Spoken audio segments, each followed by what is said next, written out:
Hello guys, welcome back to my channel. तो आज की वीडियो में हम आपको पढ़ाएंगे, जहाँ से अपने कल से छोड़ा था उसके नीचे से आज हम आपको पढ़ाने जा रहे हैं। वीडियो स्टार्ट करने से पहले आप सभी को हैप्पी इंडिपेंडेंस डे। तो अब आप जल्दी से जल्दी मेरे चैनल को सब्सक्राइब कर दीजिए, बेल आइकन को प्रेस करना ना भूलें मेरी लेटेस्ट वीडियो देखने के लिए। तो चलिए अब वीडियो को शुरू करते हैं। सबसे पहले अब यहाँ पर आ जाता है कल्टीवेटर।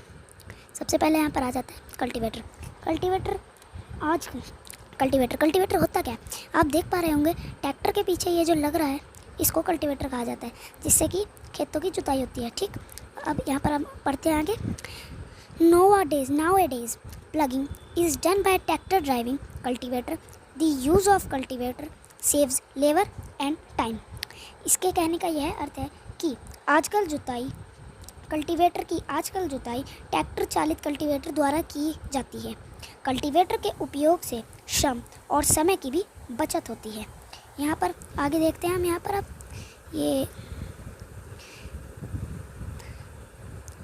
अब यहाँ पर आ जाता है सोइंग। अब यहाँ पर 1.4 आ जाता है sowing. Sowing is an important part of a crop production. Before sowing good quality clean and healthy seeds of a good variety are selected. Farmers prefers to use seeds which give high yield. इसमें आपको बताया गया है sowing यानी कि बुआई। मैंने आपको भी पहले भी बता दिया था, सोइंग होता है बुआई। तो यहाँ पर आगे देखते हैं हम।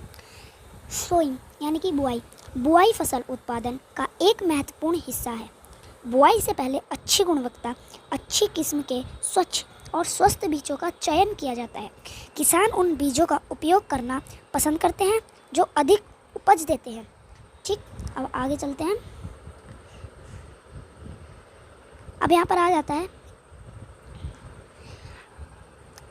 Are they seeds which float on water would those be lighter or heavier than those which sink? Why should they be lighter? Damaged seed become hollow and are thus lighter. इसमें आपको यह बताया गया है कि क्या ऐसे बीज हैं जो पानी पर तैरते हैं, क्या वे डूबने वालों की तुलना में हल्के या भारी होंगे?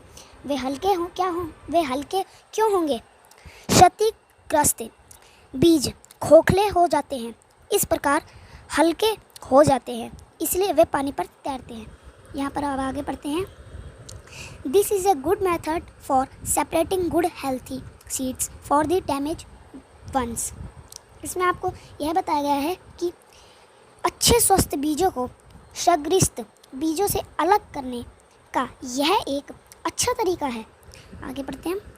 Before sowing one of the important task is to know about the tool used for sowing seed. यहाँ पर आपको यह भी बताया गया है कि बुआई से पहले महत्वपूर्ण कार्यों में से एक बीज बोने के लिए उपयोग किए जाने वाले उपकरणों के बारे में जानना जरूरी है।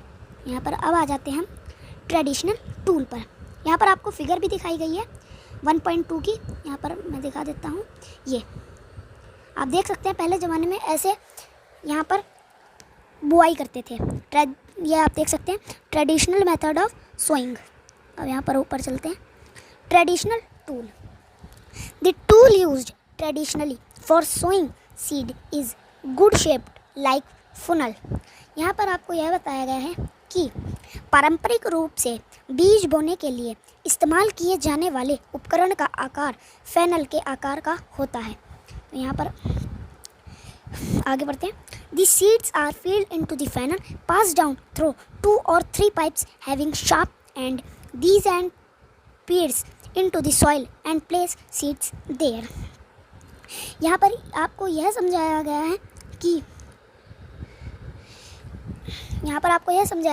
है कि बीजों को फैनल में भर दिया जाता है।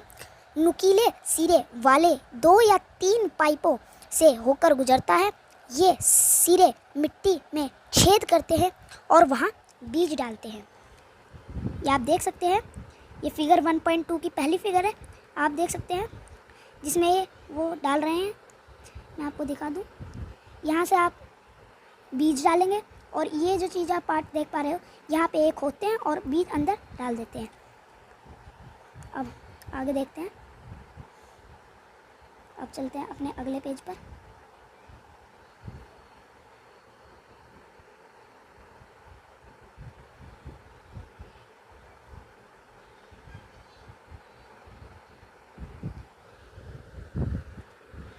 यहाँ पर आप देख सकते हैं सीड ड्रिल। नाउ ए डेज सीड ड्रिल पहले मैं आपको बता दूं सीड ड्रिल होता क्या है। सीड ड्रिल आप ये फिगर में देख पा रहे होंगे, इसी को ही सीड ड्रिल कहते हैं। ये आपने देखा पिछली फिगर में, ये कल्टीवेटर जैसा आपको दिख रहा होगा, इसी को हम सीड ड्रिल कहते हैं। आगे देखते हैं। Now the days drill is used for sowing with the help of tractors. These shows the seeds uniformly at equal distance and depth. It ensures that seeds get covered by the soil after sowing. This protects seeds from being eaten by birds. Sowing by using a seed drill saves time and labor. इसमें यह है कि आजकल seed drill tractor की मदद से बुआई के लिए प्रयोग किया जाता है। यह बीज को समान दूरी और गहराई पर समान रूप से बोता है।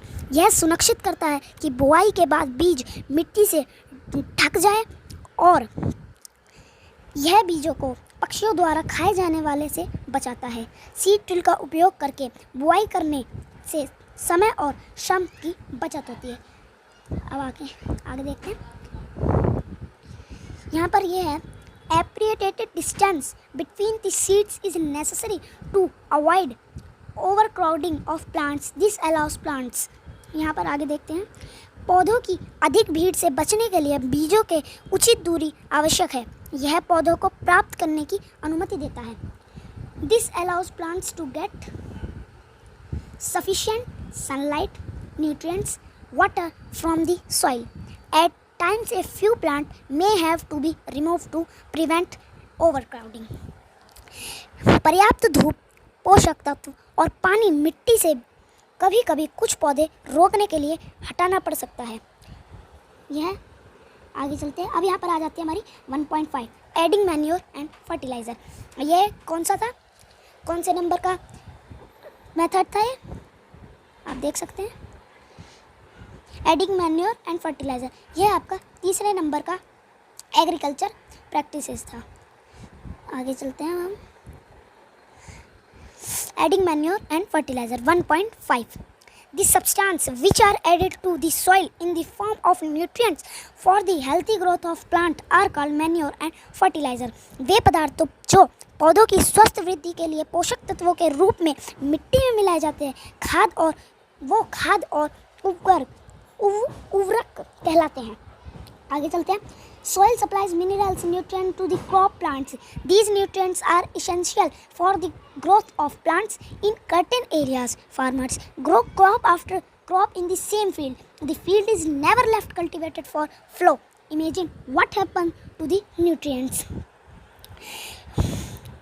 मृदा फसल पौधों को खनिज पोषक तत्वों की आपूर्ति करती है। यह पोषक तत्व पौधों की वृद्धि के लिए आवश्यक हैं। कुछ क्षेत्रों में किसान एक ही खेत में एक के बाद एक फसल उगाते हैं। खेत को कभी भी बंजर या पारती नहीं छोड़ा जाता है। कल्पना कीजिए कि पोषक तत्वों का क्या होता है। आगे बढ़ते हैं। Continuous cultivation of crop makes the soil poor in nutrients. Therefore, farmers have to add manure to the field to replenish the soil with nutrients. This process is called manuring. Improper और sufficient manure result in weak plant. लगातार फसलों की खेती करने से मिट्टी में पोषक तत्वों की कमी हो जाती है, इसलिए किसानों को मिट्टी को पोषक तत्वों से भरने के लिए खेतों में खाद डालना पड़ता है। इस प्रक्रिया को खाद कहा जाता है। अनुचित या गलत खाद से पौधे कमज़ोर हो जाते हैं। आगे देखते हैं अब हम। Manure is an organic substance obtained from the decomposition of plant or animal wastes. Farmers dump plant and animal waste in pits at open places and allow it to decompose. The decomposition is caused by some microorganisms.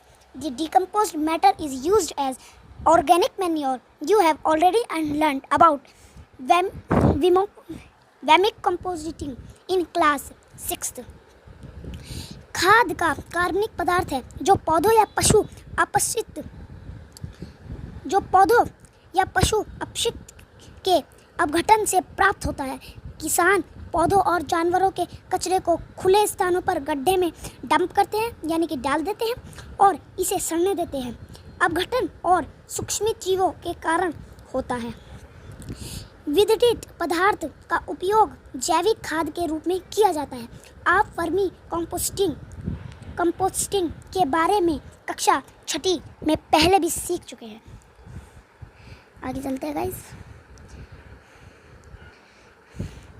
Better growth of plant, in which glass was the growth fastest. इसमें आपको ये पहले activity दी गई है 1.2, take मूंग और ग्राम seeds and गर्मिनेट them. यहाँ पर आपको यह बताया गया है कि मूंग या चने के बीज ले और उन्हें अंकुरित कर ले। सेलेक्ट 3 इक्वल साइज्ड सीडलिंग, 3 समान आकार के पौधे चुने। Take 3 empty glasses for similar vessels, 3 खाली गिलास या इसी तरह के बर्तन ले।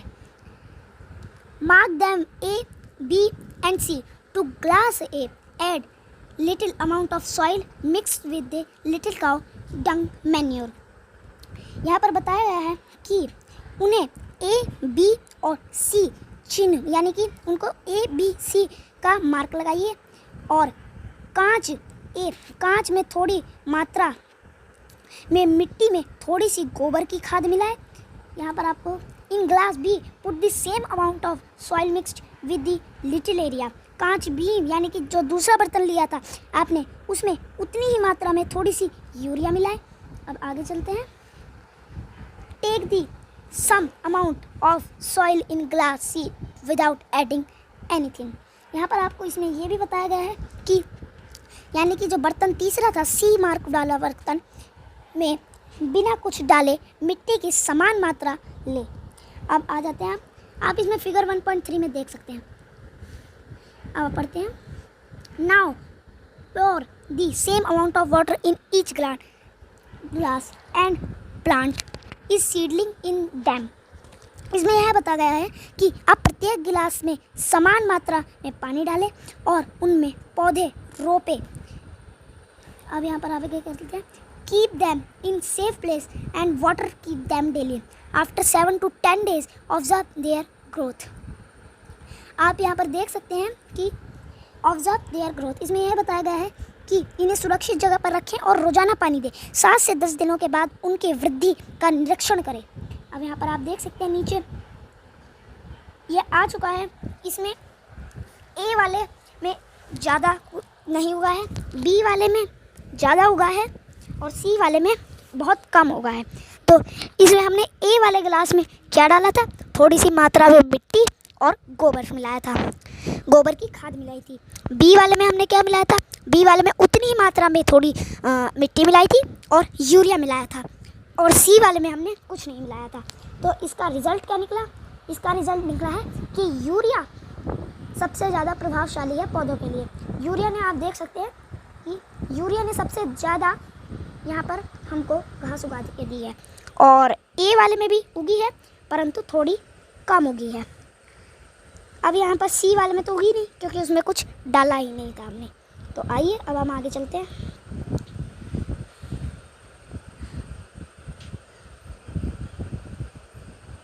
Better growth of plants in which glass was growth fastest. पौधों की बेहतर वृद्धि किस गिलास में विकास सबसे तेज था। आपने देख लिया कि सबसे ज़्यादा तेज विकास बी वाले में था क्योंकि उसमें हमने यूरिया डाला था।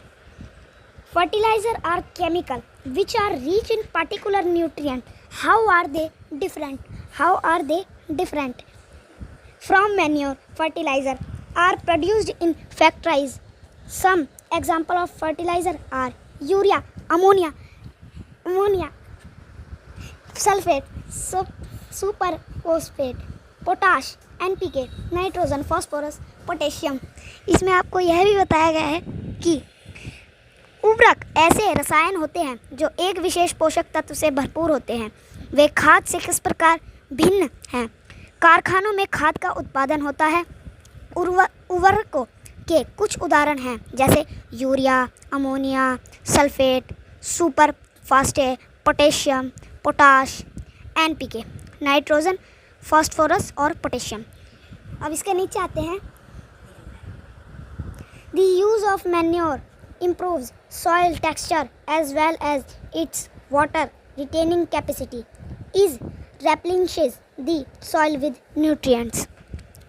उर्वरकों के उपयोग से किसानों को गेहूं, धान और मक्का जैसी फसल की बेहतर उपज प्राप्त करने में मदद मिलती है। यहाँ पर आगे चलते हैं।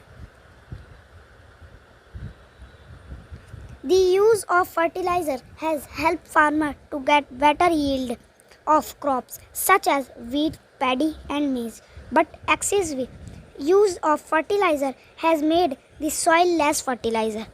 Fertilizer have also become a source of water pollution. Therefore, in order of maintain the fertility of soil, we have to substitute fertilizer with organic manure or leave the field uncultivated fallow in between two crops. यहाँ पर यह है कि अत्यधिक उपयोग ने मिट्टी को कम उपजाऊ बना दिया है। उर्वरक भी जल प्रदूषण का एक स्रोत बन गए हैं। अतः मिट्टी की उर्वरता बनाए रखने के लिए हमें उर्वरकों को जैविक खाद से बदलना होगा या दो फसलों के बीच खेत को बिना खेती परती यानी कि खाली छोड़ना होगा। खाद के उपयोग से मिट्टी की बनावट के साथ साथ इसकी जल धारण क्षमता में भी सुधार होता है। यह मिट्टी को पोषक तत्वों से भर देता है। Another method of replenishing of the soil with nutrient is through crop rotation. This can be done by growing different crops alternately. Earlier farmers in northern India used to grow legumes as fodder in one season and wheat in the next season. This helped in replenishment of the soil with nitrogen. Farmers are being encouraged to adopt this practice. पोषक तत्वों के साथ मिट्टी को फिर भी भरने का एक अन्य तरीका फसल चक्र है। यह भिन्न फसलों को बारी बारी से उगाकर किया जाता है। पहले उत्तर भारत में किसान एक मौसम में चारे के रूप में अगले सीजन के गेहूं की खेती करते थे। इससे मिट्टी को नाइट्रोजन के साथ फिर से भरने की मदद मिली। इस प्रथा को अपने आप के लिए किसानों को प्रोत्साहित किया जा रहा है। In previous classes, you have learned about rhizobium bacteria. These are present in nodules of roots of leguminous plants. यहाँ पर दे फिक्स एटमॉस्फेरिक नाइट्रोजन। पिछली कक्षाओं में आपने राइजोबियम जीवाणु के बारे में पढ़ा है। ये फैलीदार पौधों को जड़ों के पिंड में मौजूद होते हैं। ये वायुमंडल नाइट्रोजन को स्थिर कर देते हैं। तो आज की वीडियो में बस इतना ही। अब मैं आपको अपनी वीडियो का पार्ट 4 कल यूट्यूब चैनल पे डाल दूँगा। आप इसको जल्दी से जल्दी वीडियो को सब्सक्राइब कीजिए, बेल आइकन को प्रेस कीजिए और मेरी वीडियो देखना ना भूलें। धन्यवाद। Happy independence day.